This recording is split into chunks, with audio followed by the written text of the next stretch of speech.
বিসমিল্লাহির রহমানির রহিম। হে সমস্ত জগতবাসী, আজকে আমি শামীম আলী এমন কিছু আলোচনা নিয়ে হাজির হলাম। সে আলোচনাটি হবে সূরা তালাক থেকে, সূরা তালাকের আমল ও ফজিলত থেকে। সেটি হবে, দেখুন, যে মানুষ এই পৃথিবীতে বসবাসকালে দেখা গেছে যে মানুষ অত্যাচারীদের হাতে অত্যাচার হতে থাকে।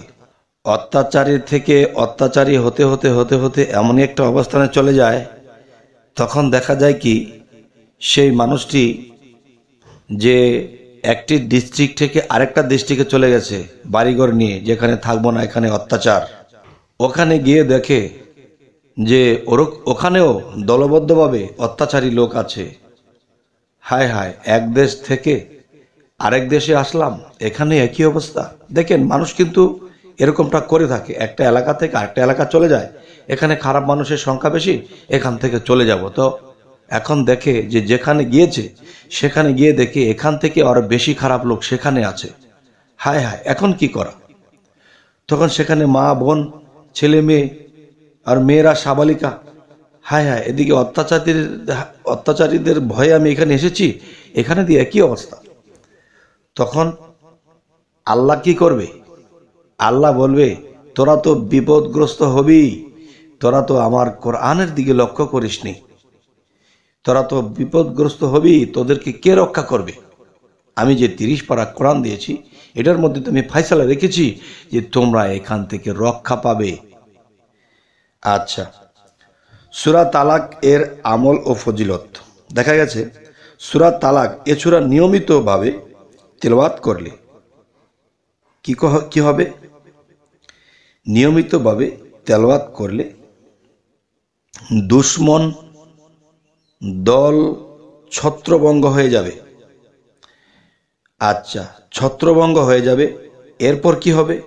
দেখবেন ছত্রভঙ্গ হওয়ার পরেও কিছু খারাপ আপনাদের দিকে দৃষ্টি আকর্ষণ করছে এবং দেখা যায় আপনাদের ক্ষতি করবেই। তো কিছু ছত্রভঙ্গ হওয়ার পরে আবার কিছুটা দল আপনাদের দিকে যখন রোগ করেছে, তখন কি করবেন? তখন আবার সূরা তালাক 3 বার পাঠ করবেন, দুশমনের দিকে ফুঁক দিবেন। তখন সেই দুশমন, সেই অত্যাচারী ব্যক্তির কি হবে? তখন তাদের মধ্যে একটা গোলযোগ হয়ে যাবে, তারা পিটাপিটি শুরু করে দেবে। আচ্ছা, যখন তারা নিজেরাই পিটাপিটি শুরু করে দেবে, তখন এই পিটাপিটির ফাঁকে দিয়ে আবার ছাকনা দিয়ে 2-1টা লোক সেখান থেকে বের হয়ে গেছে, যে দেখতেছে আরেকটা বড় দল ছত্রভঙ্গ হয়েছে, এখানে ছোট একটা দল ছত্রভঙ্গ হয়েছে। এই ছত্রভঙ্গ থেকে আরো 2টা লোক আলাদা হয়ে গেছে। আলাদা হওয়ার পরে সেখান থেকে এই কয়েকটা লোকই তাদেরকে অত্যাচার করবে, সেই মনোবাসনা করেছে।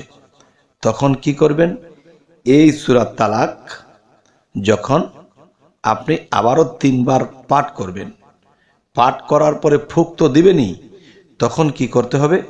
যে একটু পানির মধ্যে ফুঁক দিয়ে আপনার যে এরিয়ার মধ্যে থাকেন, এই সম্পূর্ণ এরিয়াটা 1 বালতি পানির মধ্যে সেই পানিটা মিক্সার করে দেখা যাচ্ছে এই এরিয়াটার মধ্যে পানিটা ছিটিয়ে দেন।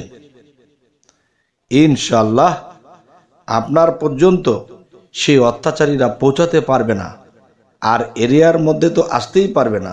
যদি আসতে চায়, এর আগেই তারা যে কোনো ধ্বংসপ্রাপ্ত হবে।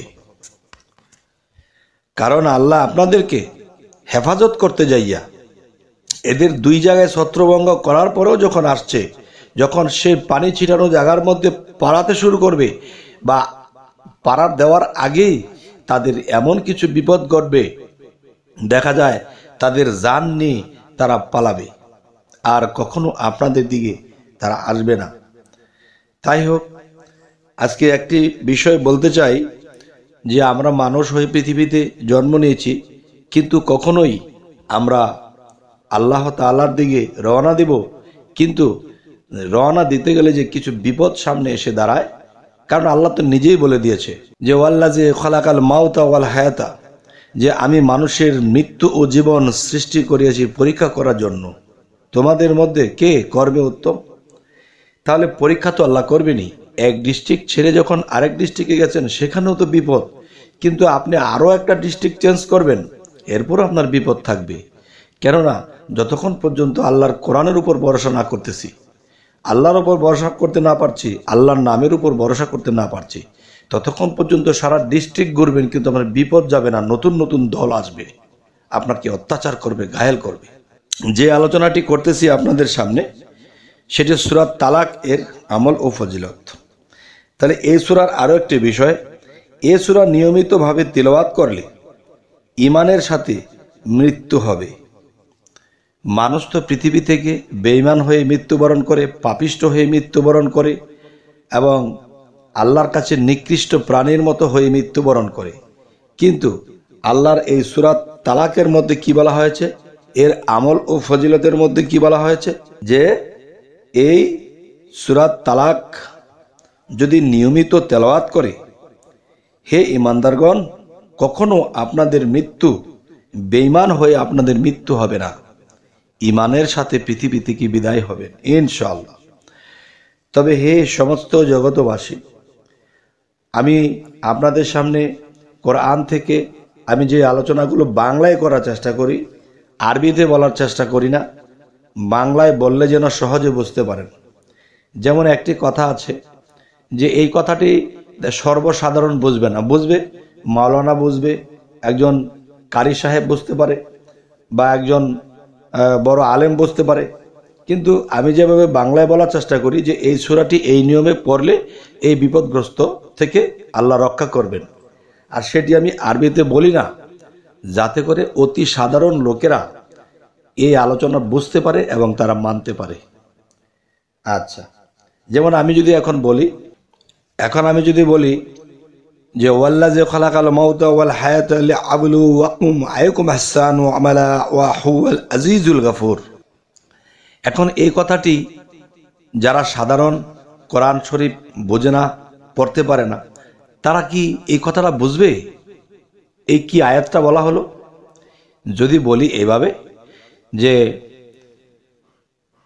আল্লাহ বলতেছে এই আয়াতটির অর্থ যে আমি মানুষের মৃত্যু ও জীবন সৃষ্টি করিয়াছি পরীক্ষা করার জন্য, তোমাদের মধ্যে কে কর্মে উত্তম, তিনিই পরাক্রমশালী ও ক্ষমাশীল। এখন তো বুঝতে পেরেছে।